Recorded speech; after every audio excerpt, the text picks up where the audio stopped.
Almost half of the storm sufferers here in Melbourne had never been diagnosed with asthma before. Many of the victims didn't know that what they were suffering was an attack and didn't have the right first aid required. It was a day that even experts couldn't predict. Nurse Naria Fiamango was also caught unaware. There were patients everywhere. She too was experiencing the impacts of the asthma thunderstorm that affected thousands of Melbourne residents. It was basically one patient triage every 30 to 60 seconds. The patients it was the exact same presentation on repeat for most of that 6 hours. Arriving at work the following night, she realised the enormity of what was happening.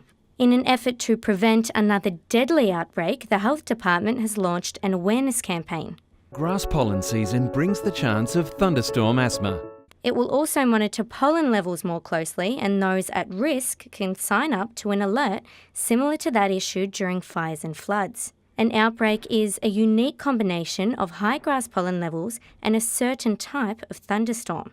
We know that people who were most affected during the thunderstorm event last year were people who didn't necessarily have good control of their asthma. Almost half of the storm sufferers here in Melbourne had never been diagnosed with asthma before. Many of the victims didn't know that what they were suffering was an attack and didn't have the right first aid required. But whether you're diagnosed or not, advice to all Melbourne residents this spring is to be prepared. Johanna Meka, 7 News.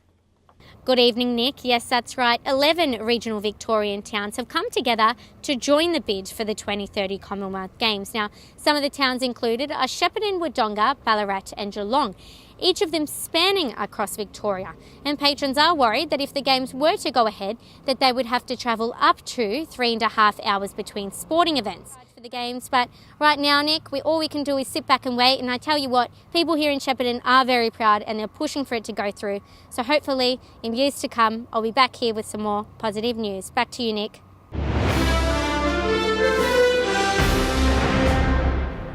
Good afternoon, I'm Johanna Meka. Locals have described witnessing a dramatic police chase through Melbourne's west, which ended with 2 people arrested and a number of cars being struck. I live in West Footscray, mate. This sort of stuff happens here all the time.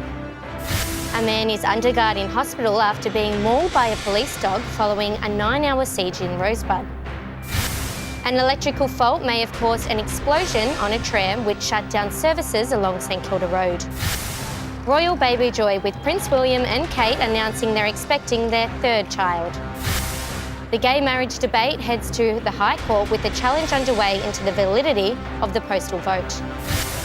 The winter whiteout in spring continues with snow falling on the hills around Lorne.